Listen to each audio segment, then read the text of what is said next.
জি sir.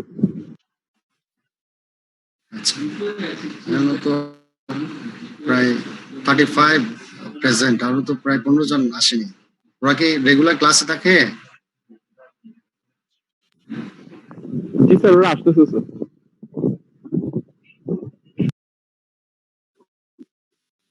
আমরা কি শুরু করবো না আরো 2-1 মিনিট অপেক্ষা করবো?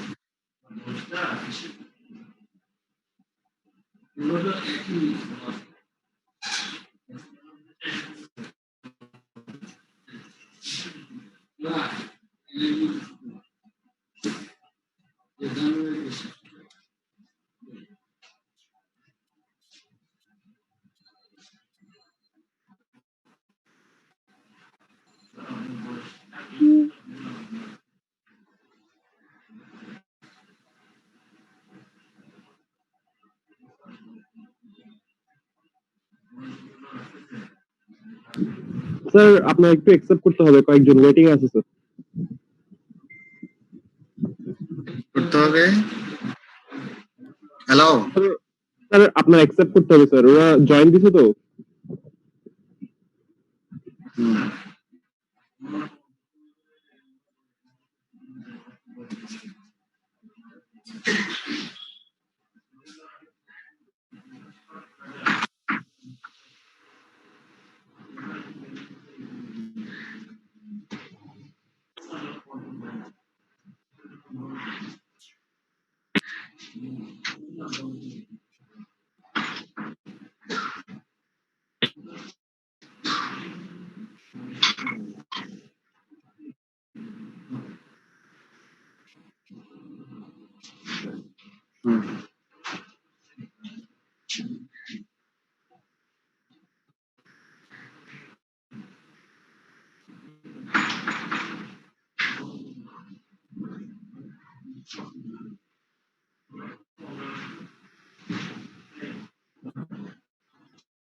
আমরা কি শুরু করি, তাই না? অনেকক্ষণ হয়েছে। জি স্যার। আচ্ছা, দেখা যাচ্ছে তোমাদের স্লাইড? জি স্যার। আচ্ছা, তাহলে আজকের যে টপিক সেটা হচ্ছে approach to a patient with hematological symptoms.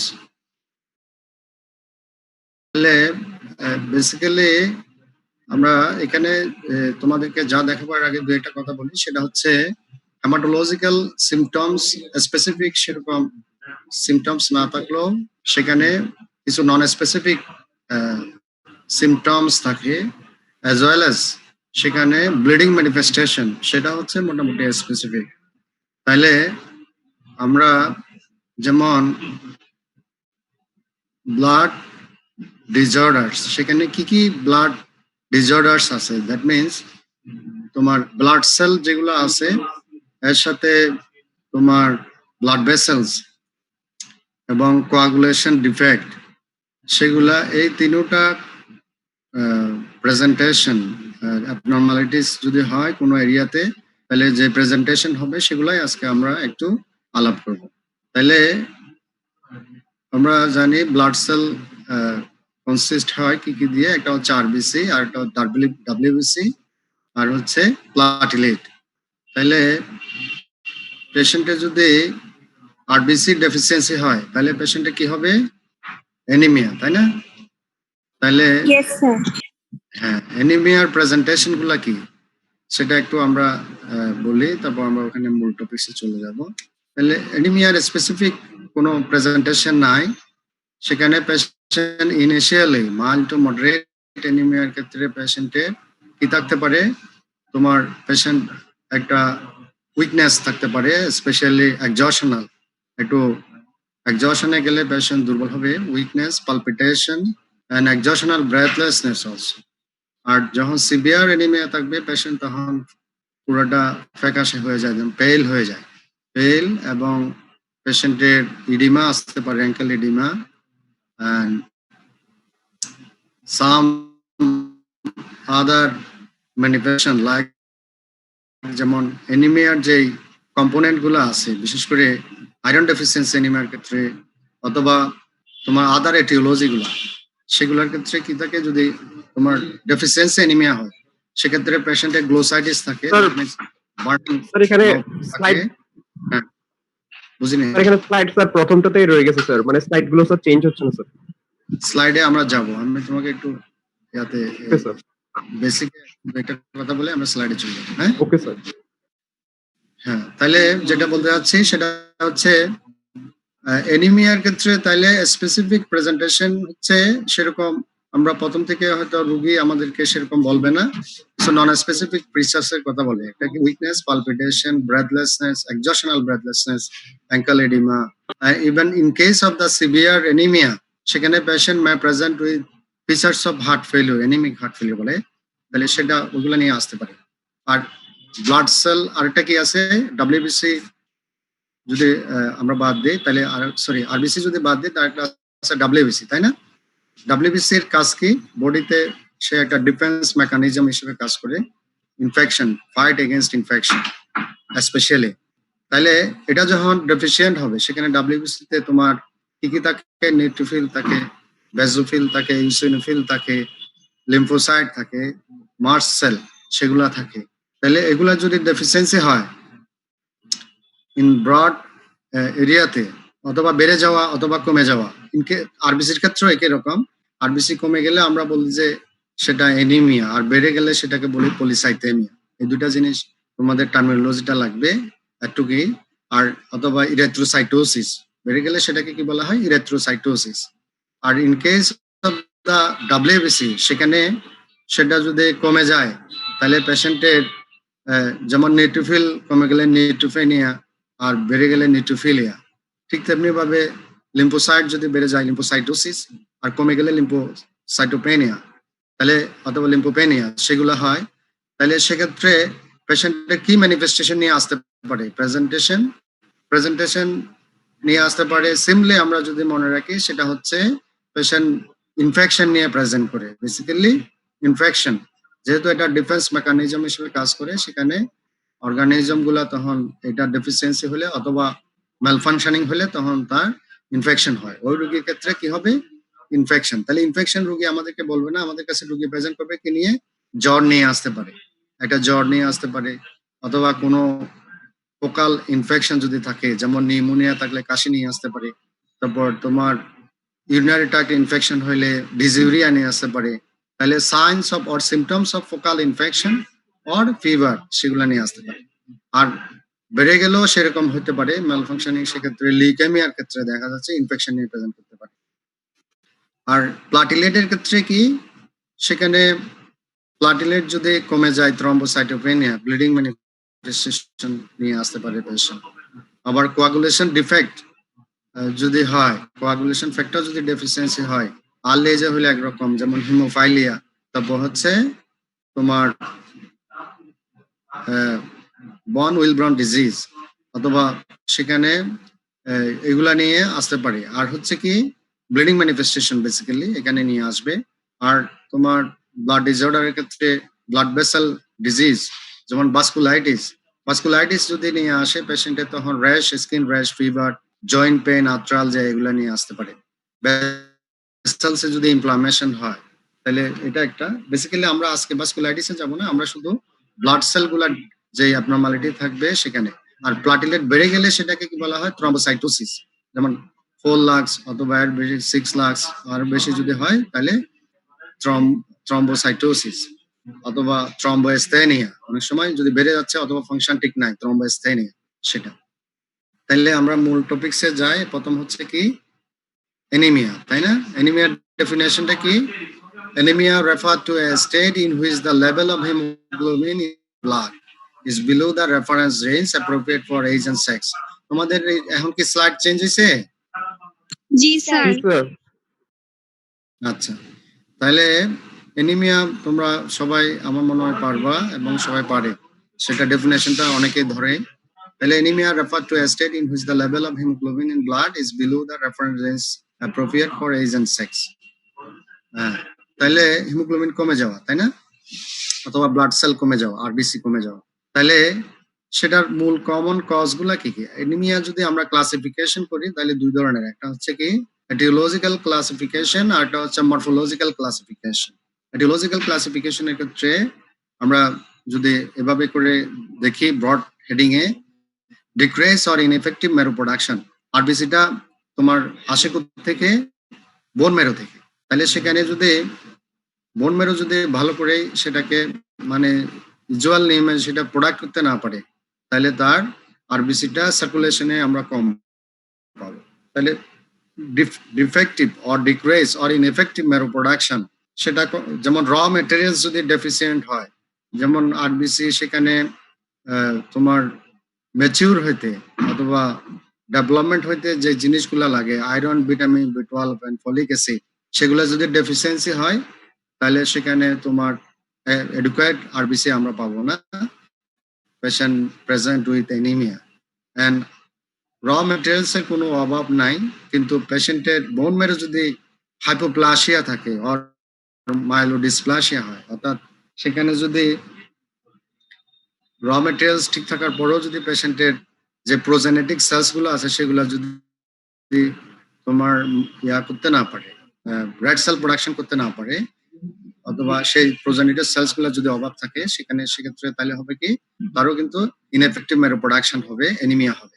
But এগুলা সব ঠিক আছে, কিন্তু বোন মেরোটা যদি দেখা যাচ্ছে যে অন্য কোনো ডিজিজ দ্বারা আক্রান্ত হয়ে যায়, যেমন লিউকেমিয়া, লিম্ফোমা, সেগুলা যদি অথবা মাল্টিপল মাইলোমা, সেগুলা যদি বোন মেরোকে ইনভলভ করে ফেলে, এগুলো হচ্ছে ম্যালিগন্যান্ট ডিজিজ, তাহলে অথবা সেকেন্ডারি কোনো ম্যালিগন্যান্সি লাইক ব্রঙ্কোজেনিক কার্সিনোমা বা কার্সিনোমা স্টোমা, সেগুলো যদি বোন মেরো ইনভলভ করে আর invasion by the malignant cells, তাহলে সেক্ষেত্রেও কিন্তু তোমার ইনএফেক্টিভ মেরো প্রোডাকশন হবে, আরবিসি ডেফিসিয়েন্ট হবে, অ্যানিমিয়া হবে। And anaemia of chronic disease, বিশেষ করে রেনাল ফেলিওর ক্ষেত্রে তোমার অনেকগুলা কারণ আছে অ্যানিমিয়ার, সেখানে বোন মেরো সাপ্রেশন থেকে শুরু করে ইনএফেক্টিভ মেরো প্রোডাকশন, এর বাইরে হচ্ছে তোমার ডেফিসিয়েন্সি গুলা, আয়রন বিশেষ করে এগুলা ডেফিসিয়েন্সির কারণে, এবং পেশেন্ট ইনএডুকেট ইনটেক, তোমার সেক্ষেত্রে পেশেন্টের রেনাল ফেলিওর ক্ষেত্রেও কিন্তু অ্যানিমিয়া হয়। And anaemia of chronic disease যেটা বলতেছিলাম সেটা ওটা একটা পার্ট হিসেবে এখানে আসতে পারে, যেমন কোনো একটা ম্যালিগন্যান্সি অথবা কোনো ইনফেকশন, টিউবারকুলোসিস অথবা রিমাটয়েড আর্থ্রাইটিস, সেগুলোর কারণেও কিন্তু বোন মেরো সাপ্রেশন হয়, ইনএফেক্টিভ মেরো প্রোডাকশন হয়, অ্যানিমিয়া হয়।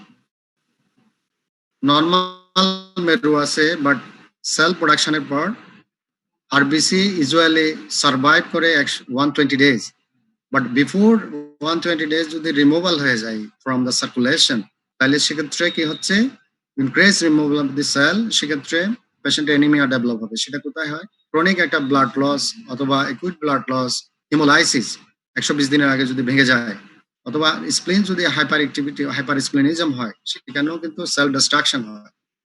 তাহলে সেক্ষেত্রে পেশেন্টের কিন্তু তোমার অ্যানিমিয়া হবে। তাহলে আমরা একটু বুঝতে পারছি তো, তাই না সবাই? জি স্যার। তাহলে এ হচ্ছে অ্যানিমিয়ার এটিওলজি ব্রড সেন্সে। এর বাইরে কিন্তু তুমি আরো এটা সাবডিভিশন করলে অনেকগুলা কারণ পাওয়া যাবে, যেমন হিমোলাইসিস, সেখানে তোমার যখন অ্যানিমিয়া তোমরা 4th ইয়ার অথবা 5th ইয়ার পড়বা তখন এগুলা এটিওলজি গুলা সব পড়বা। হিমোলাইসিসের ক্ষেত্রে যেমন অটোইমিউন হিমোলাইসিস, অ্যালোইমিউন হিমোলাইসিস, নন ইমিউন হিমোলাইসিস, এভাবে করে ভাগ করে অনেকগুলা কারণ আছে। ঠিক তেমনি ভাবে প্রত্যেকটা কজের আয়রন ডেফিসিয়েন্সির অনেকগুলা কারণ আছে। মেরু হাইপোপ্লাসিয়ার কারণ যেমন aplastic anaemia, secondary aplastic anaemia, myelodysplasia, এগুলা হতে পারে। তাহলে প্রত্যেকটা কম্পোনেন্টের আলাদা আলাদা এটিওলজি আছে। ব্রড সেন্সে আমরা এতটুকু মনে রাখি যে ineffective meru production due to the iron, vitamin B12 and folic acid deficiency, hypoplasia or myelodysplasia, invasion by the malignant cell, renal failure and anemia of chronic disease. And normal meru production but increased removal of the cells in blood loss, hemolysis and hypersplenism. These are the causes of anemia. তাহলে এই anaemia নিয়ে আসলে আমরা কিভাবে approach করব, তাহলে বুঝবো কিভাবে আমরা, অথবা হিস্ট্রি কি নিব? তাহলে নন স্পেসিফিক, আমি বলছি অ্যানিমিয়ার কোনো স্পেসিফিক ফিচার্স প্রথম দিকে দিবে না, non-specific features এর ক্ষেত্রে patient tiredness, lightheadedness, breathlessness, worsening of the ischemic symptoms. In case of the ischemic heart disease, ISD patient এর ক্ষেত্রে অথবা MI এর ক্ষেত্রে patient যদি অ্যানিমিয়া থাকে তাহলে ওই পেশেন্টের ওই ইসকেমিক সিমটমস গুলা কিন্তু এক্সাজারেটেড থাকে। দ্যাট মিন্স একটুতে একটু ব্যথা উঠে যায় একটু এক্সজশনে গেলে। তাহলে এন্ড আদার ফিচার্স গুলা বলছি কি কি অ্যানিমিয়ার ক্ষেত্রে আমরা সাইন যখন দেখবো তখন বুঝতে পারবো। তাহলে অ্যানিমিয়া যখন আমরা বুঝতে পারবো patient is suffering from the anaemia, তাহলে আন্ডারলাইং এটিওলজি বের করার জন্য আমাদের কিছু হিস্ট্রি নিতে হয়। তাহলে this part is related to the history taking. তাহলে history taking is an examination is more important than investigation. Investigation also important to diagnose the patient. তাহলে এক্ষেত্রে হিস্ট্রিতে আমরা প্রথমে অ্যানিমিয়ার সিমটমস গুলা দেখার পাশাপাশি আমরা আদার হিস্ট্রি গুলা নিব to find out the aetiology. যেমন একটা ডায়েটারি হিস্ট্রি, পেশেন্ট যদি unable to take food appropriately তাহলে তার ক্ষেত্রে কি হবে, ডেফিসিয়েন্সি অ্যানিমিয়া গুলা হতে পারে, iron deficiency, folic acid, vitamin B12, এবং পেশেন্ট ঠিক মতো নিচ্ছে ঠিক আছে কিন্তু তার ম্যালঅবজর্পশন হয়ে যাচ্ছে। ম্যালঅবজর্পশনটা কি, মনে করো যে পরিমাণ তার বডিতে ইনটেক করতেছে সেই পরিমাণ সেটা রিঅ্যাবজর্পশন হয়ে সেলুলার লেভেলে গিয়ে এটা কাজ হচ্ছে না। দ্যাট মিন্স পেশেন্ট হয়তো সাফারিং ফ্রম ডায়রিয়া, তো খাওয়া দাওয়া করতেছে ডায়রিয়া হয়ে যাচ্ছে, সেটা অ্যাবজর্পশন হচ্ছে না অথবা ম্যালডাইজেশন হচ্ছে, তাহলে সেক্ষেত্রে পেশেন্টের ডেফিসিয়েন্সি অ্যানিমিয়া হতে পারে। তাহলে এন্ড ফার্স্ট মেডিকেল হিস্ট্রি, আগে থেকে একটা ক্রনিক ডিজিজ আছে, রেনাল ফেলিউর আছে, আমরা যেখানে বললাম অ্যানিমিয়া ক্রনিক ডিজিজ অথবা রেনাল ফেলিউর আছে, অথবা একটা সার্জিক্যাল হিস্ট্রি আছে, পার্শিয়াল গ্যাস্ট্রেক্টমি আছে অথবা টোটাল গ্যাস্ট্রেক্টমি আছে, অথবা টার্মিনাল আইলিয়ামটা রিসেকশন আছে, তাহলে সেক্ষেত্রে iron, vitamin B12, folic acid সেগুলা আর ভালোভাবে অ্যাবজর্ব সাইট গুলা আছে সেখানে না থাকার কারণে সেটা আর বডিতে ডেফিসিয়েন্সি হবে এবং অ্যানিমিয়া নিয়ে পেশেন্ট প্রেজেন্ট করবে। আরটা হচ্ছে পেশেন্ট যদি ড্রাগ হিস্ট্রি ইম্পর্টেন্ট, এখানে যদি পেশেন্ট NSAIDs নেয় অথবা আদার ড্রাগস যেগুলা বোন ম্যারো সাপ্রেশন করে, মেথোট্রেক্সেট অথবা সালফাসালাজিন, এই ধরনের যে DMRD গুলা সেগুলো কিন্তু এখানে বোন ম্যারো সাপ্রেশন করতে পারে। তাহলে drug history, NSAIDs, peptic ulcer disease, bleeding peptic ulcer disease করে NSAIDs এর কারণে, তাহলে সেক্ষেত্রে পেশেন্টের কি হবে, তোমার অ্যানিমিয়া হতে পারে।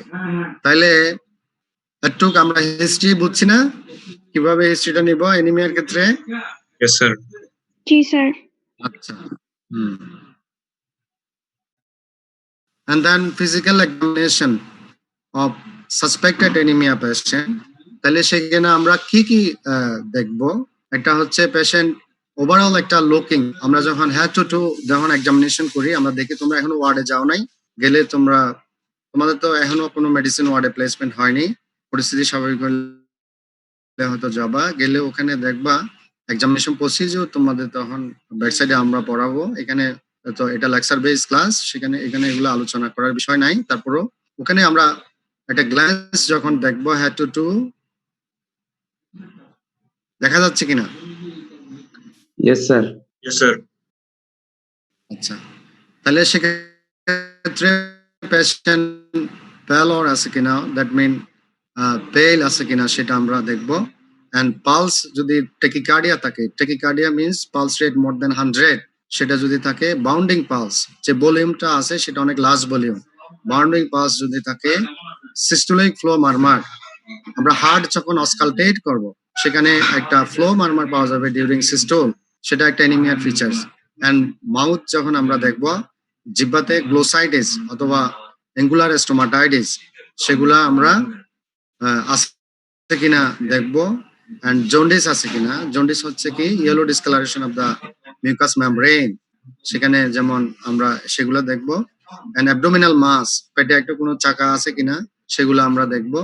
এন্ড নার্ভাস সিস্টেম এখানে এক্সামিনেশন ইম্পর্টেন্ট, স্পেসিফিক তোমার সিস্টেমিক এক্সামিনেশনের ক্ষেত্রে সেটা হচ্ছে কি in case of the vitamin B12 deficiency, সেখানে পেশেন্ট প্রেজেন্ট করতে পারে তোমার features of neuropathy, nerve involvement or spinal cord involvement, সেখানে তাহলে কি হবে, neuropathy vibration, vibratory sense or joint position sense abnormality যদি থাকে, অর সাইন্স অফ নিউরোপ্যাথি যদি থাকে।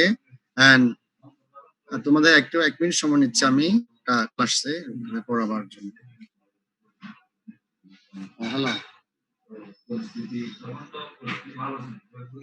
আচ্ছা কোথায় সেলিমের এখানে পরীক্ষাগুলো করছো?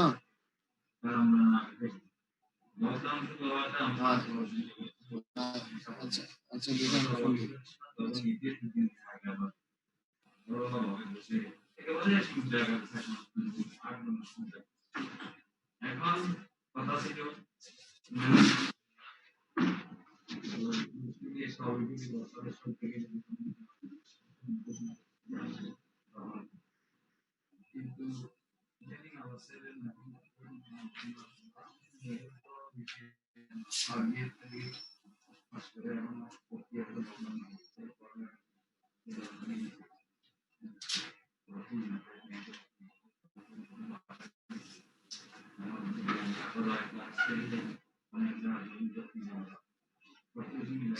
সালাম আলাইকুম, ভালো আছেন সেলিম? ওই যে দিদি তারা আচ্ছা তাহলে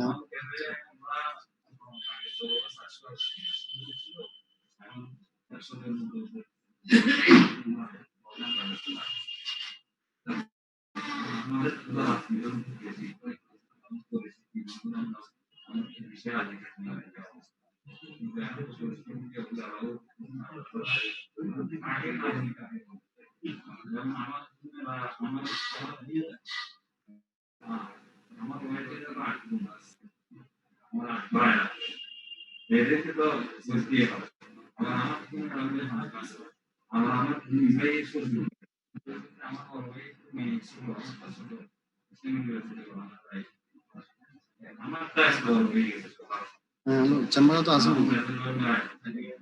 হ্যাঁ, কথা বলো, পরিচয় দাও তুমি। আর ওই জায়গায় ফোন দিছো না, ঠিক আছে।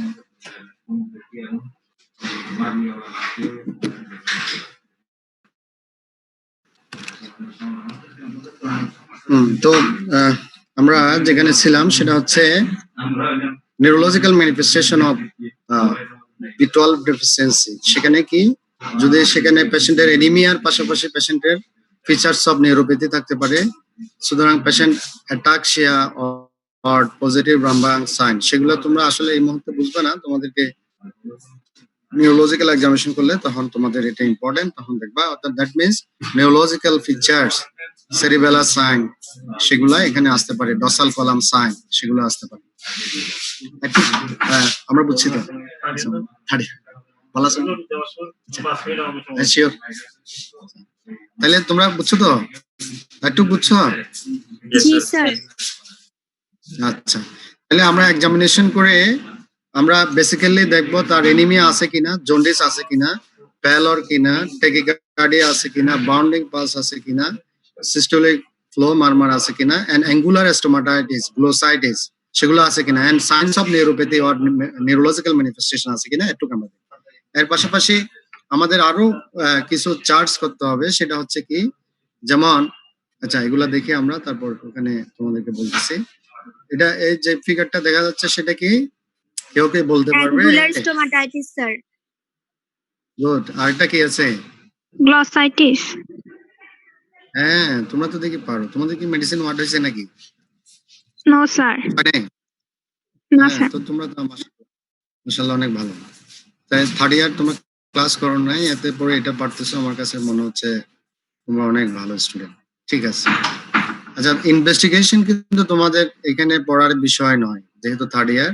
একটু আমরা দেখি এক্সামিনেশন পর্যন্ত, বিশেষ করে তোমাদের এক্সামিনেশনও বেশি ইম্পর্টেন্ট নয়, তোমাদের শুধু সিমটম অ্যানালাইসিস সেখানে। তাইলে আমরা এক্সামিনেশনে আরো অনেকগুলা বিষয় আছে দেখতে হবে, সেটা হচ্ছে কি, যেমন এনিমিয়া যদি ম্যালিগনেন্সি হয় তাহলে সেক্ষেত্রে তাদের ক্ষেত্রে অ্যাবডোমিনাল মাস আমরা বলছি না, সেটা আমাদের দেখতে হবে। আবার স্কিন ম্যানিফেস্টেশনের ক্ষেত্রে বিটিলিগো, বিটিলিগো কি জানো তোমরা? সেতি রোগ নাম শুনছো নাকি? জি স্যার। যে অনেকে দেখা যায় সাদা হয়ে গেছে মাঝে মাঝে পেসি, সেই তাইলে বিটিলিগো, সেটাকে বলা হয় বিটিলিগো। সেটা একটা অটোইমিউন ডিজিজ, এটার সাথে vitamin B12 deficiency, pernicious anaemia, এটার সাথে একটা অ্যাসোসিয়েশন থাকে 10% কেসেস। তাহলে অ্যানিমিয়ার পেশেন্টের যদি বিটিলিগো থাকে তাদের আমরা ভিটামিন B12 ডেফিসিয়েন্সি আছে কিনা আর পার্নিসিয়াস অ্যানিমিয়া আছে কিনা সেটাও খুঁজে বের করতে হয়। এগুলো আস্তে আস্তে তোমরা শিখবা। তাহলে আমার মনে হয় এটুক অ্যানিমিয়াতে আমরা পড়ি। আর তেমন অ্যানিমিয়াতে তোমাদের আর কোনো কোয়েশ্চেন আছে কিনা? এটা অনেক ব্রড টপিকস। আমরা যেহেতু এটা টোটাল হেমাটোলজিক্যাল ম্যানিফেস্টেশন আলাপ করতে হবে, আমার মনে হয় এর থেকে বেশি তোমাদের থার্ড ইয়ার হিসেবে এই মুহূর্তে লাগবে না। তোমরা একটু যদি এটিওলজি পর্যন্ত মনে রাখতে পারো আর কি নিয়ে প্রেজেন্ট করে একটু মনে রাখতে পারলে তোমাদের জন্য ওয়েল। দ্যাট মিনস অ্যানিমিয়া কি নিয়ে প্রেজেন্ট করে, কিভাবে আমরা হিস্ট্রিটা নিব, এই কয়েকটা পয়েন্ট ডেভিডসন তোমরা একটু দেখবা, যদিও আমি ওখান থেকে ম্যাক্সিমাম নিছি। তাইলে আমরা তাইলে আরেকটা টপিকে যাই, তাই না?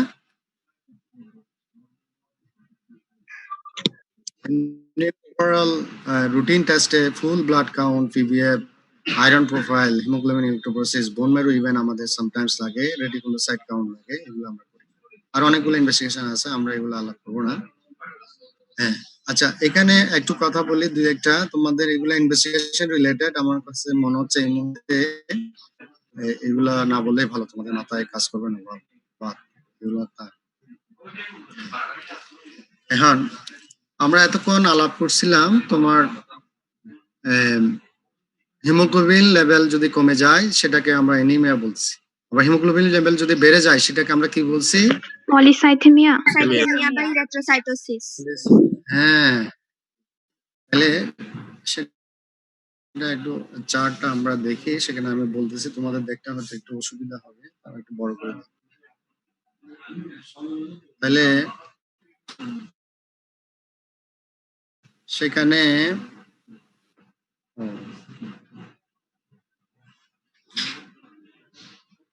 দেখা যাচ্ছে? জি স্যার। হ্যালো, জি স্যার। ইরিথ্রোসাইটোসিস, হ্যাঁ ঠিক আছে, ইরিথ্রোসাইটোসিস। সেখানে পেশেন্ট যখন ইরিথ্রোসাইটোসিস নিয়ে আসে, আমরা এমনি ক্লিনিক্যালি বুঝবো কিভাবে? ক্লিনিক্যালি বোঝার ক্ষেত্রে ইরিথ্রোসাইটোসিসের কিছু যদি ফিচার্স থাকে, যেমন মনে করো পেশেন্ট যদি তোমাকে কিছু নন স্পেসিফিক সিমটমস এর পাশাপাশি যদি তুমি এক্সামিনেশন করে পেশেন্টের যদি কনজেস্টেড, আমরা অ্যানিমিয়া যেখানে দেখি সেখানে যদি কনজেস্টেড কনজাংটিভা অথবা তার যদি সেখানে সাইনোসিস টাইপের যদি হয়। আর একটু 1 মিনিট সময় নিব তোমাদের। হ্যাঁ হ্যালো হ্যালো, আমি ক্লাসে দেখাও না ওই ছেলেটার সাথে কথা বলে তুমি আসছো সেটা বলো। আমি তো ফোনে বলছি রোগী আছে নাকি ওখানে, আগে ডাকবে। আমার মনে হয় একটু আগে বলে যে আমি আসছি, তুমি একটু বলছো জিজ্ঞেস করে। অথবা ছেলেটাকে দাও মোবাইলটা, আছে এখানে?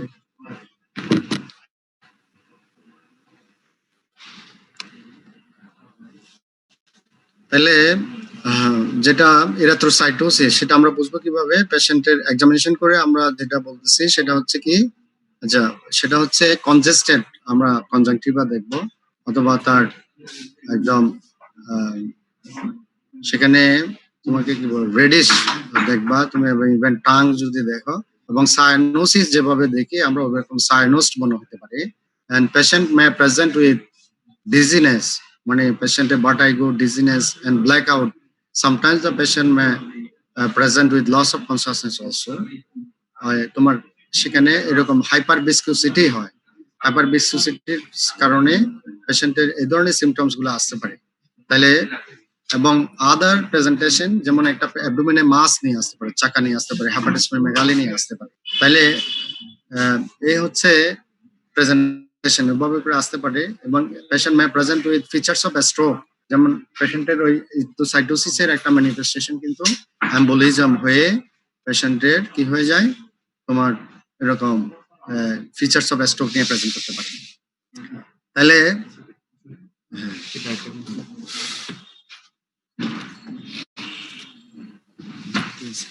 তাহলে আমরা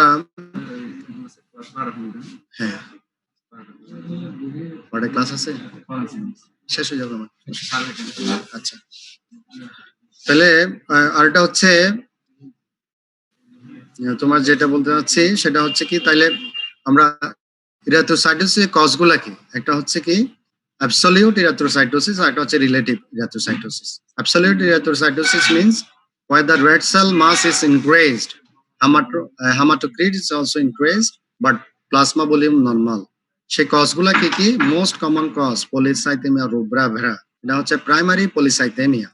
এটা একটা মাইলোপরিপারেটিভ ডিসঅর্ডারস, সেখানে পলিসাইথেমিয়া হয়। এন্ড সেকেন্ডারি পলিসাইথেমিয়া, এটা একটা সাথে রিলেটেড ইরিথ্রোপয়েটিনের সাথে। ইরিথ্রোপয়েটিন যদি বেড়ে যায় যে কোনো কারণে, হাইপোক্সিয়া হলে বেড়ে যেতে পারে। হাইপোক্সিয়া মানে কি? অক্সিজেন লেভেল যদি কমে যায়, হাইপোক্সিমিয়া আর হাইপোক্সিয়া যদি হয়, তাহলে সেক্ষেত্রে in case of the high altitude cardiovascular disease, সেগুলোতে পেশেন্টের ইরিথ্রোপয়েটিন বেড়ে যায় এবং পলিসাইথেমিয়া হয়। রেনাল ডিজিজ, যেহেতু ইরিথ্রোপয়েটিন কিডনি থেকে সিক্রেশন হয়, জাস্ট গ্লুমেরুলার অ্যাপারাটাস সেখান থেকেই, তাহলে সেক্ষেত্রে হাইড্রোনেফ্রোসিস, সিস্ট অর কার্সিনোমা যদি থাকে রেনাল, অথবা কোনো আদার টিউমার, হেপাটোমা মিন্স লিভার ক্যান্সার যদি থাকে, ব্রঙ্কোজেনিক কার্সিনোমা থাকে, ইউটেরাইন ফাইব্রয়েড, সেগুলাতে কিন্তু বেড়ে যায়, পলিসাইথেমিয়া হয়। আবার এক্সোজেনাস ইরিথ্রোপয়েটিন অ্যাডমিনিস্ট্রেশন, সেক্ষেত্রে একটা ইনজেকশন পাওয়া যায়, এগুলা যদি নেয় তাহলে তার পলিসাইথেমিয়া হবে, অ্যাবসলিউট পলিসাইথেমিয়া অর ইরিথ্রোসাইটোসিস। আর in case of the relative erythrocytosis, সেখানে হচ্ছে কি তার প্লাজমা ভলিউমটা কমে যাচ্ছে, but actual red cell mass কিন্তু নরমাল। সেটা কোথায়? ভলিউম কমতে পারে ডায়াবেটিক্সে, অ্যালকোহল এক্সেস, ওবেসিটি, স্মোকিং, সেগুলাতে। একটু আমরা বলছি না? জি স্যার। এখন আমরা ডাব্লিউবিসির ক্ষেত্রে আমরা বলছিলাম কি, এটা প্রেজেন্টেশন কি হতে পারে? অ্যাবনর্মালিটি হলে আইদার কম অথবা বেশি হওয়া। বেশি হয়ে গেলে সেখানে যদি অ্যাবনর্মাল ডাব্লিউবিসি থাকে, তাহলে তাদের প্রেজেন্টেশন কি নিয়ে আসতে পারে? ইনফেকশন। ইনফেকশন। একটু মনে থাকলে হবে। ইনফেকশন প্রেজেন্ট করে কিভাবে? স্যার ফিভার থাকবে, আর র্যাশ হ্যাঁ। হয়ে যাবে।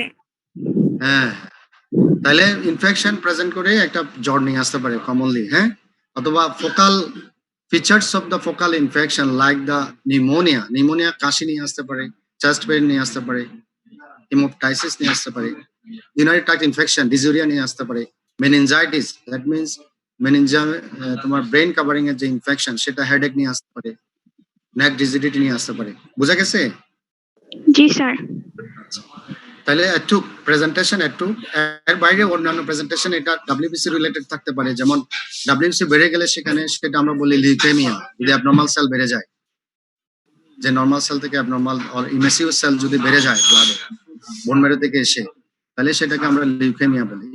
তাহলে সেক্ষেত্রে কিন্তু পেশেন্ট ওই লিউকেমিয়া যদি আবার বোন ম্যারো ইনভলভ করে, তাহলে সে পেশেন্ট অ্যানিমিয়া নিয়ে প্রেজেন্ট করতে পারে, ব্লিডিং ম্যানিফেস্টেশন নিয়ে প্রেজেন্ট করতে পারে। That means 3 cell line involve হয়ে যাবে। বুঝতে পারছো? জি স্যার। আচ্ছা, গুড। এখন সেলগুলোর চেহারা হচ্ছে এরকম: নিউট্রোফিল, বেসোফিল, ইসিনোফিল, মনোসাইটস এন্ড লিম্ফোসাইট। এগুলা কতগুলো টার্মিনোলজি আছে, শুধু টার্মিনোলজির নামগুলো মনে রাখো তোমরা, পারলে, আর মনে না থাকলেও নাই, শুনে রাখো। নিউট্রোফিল যদি বেড়ে যায় সেটাকে কি বলে? নিউট্রোফিলিয়া। এটা ইনফেকশনের, ট্রমা, ইনফেকশন সেগুলোতে বাড়ে, ম্যালিগনেন্সিতে বাড়ে। আর নিউট্রোফিল যদি কমে যায় সেটাকে বলে নিউট্রোফেনিয়া। সেখানেও ইনফেকশন হয়। সেখানে তোমার কজগুলা কি কি? কজ হচ্ছে এটা ইনফেকশনের কারণে হয়, আবার এটা প্রেজেন্টেশন ইনফেকশন হতে পারে।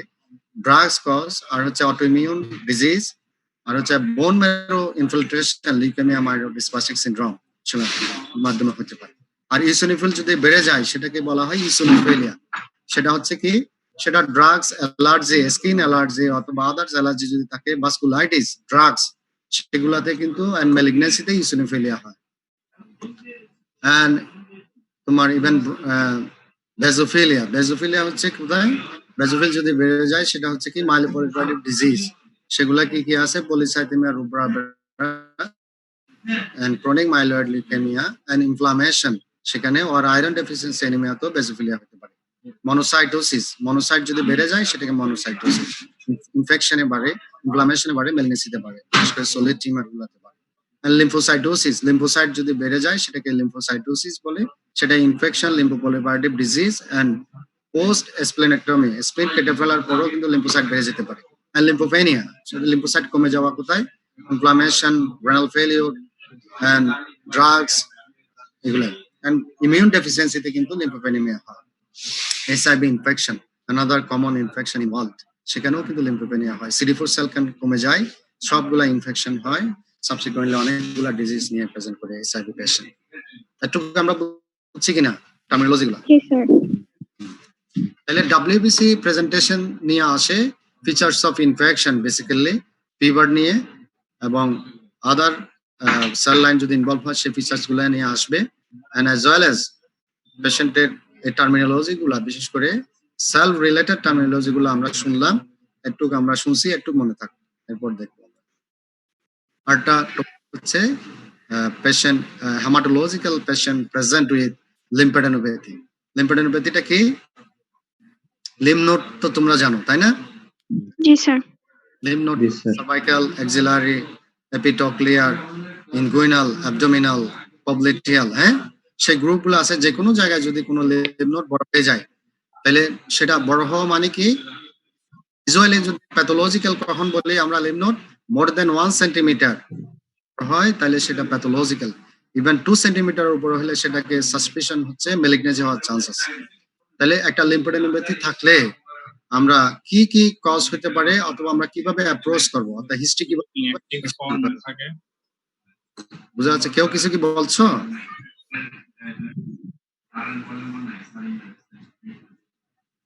কজেস অফ লিম্ফোডেনোপ্যাথি সেটা হচ্ছে কি? Infective নিউপ্লাস্টিক conjunctive disease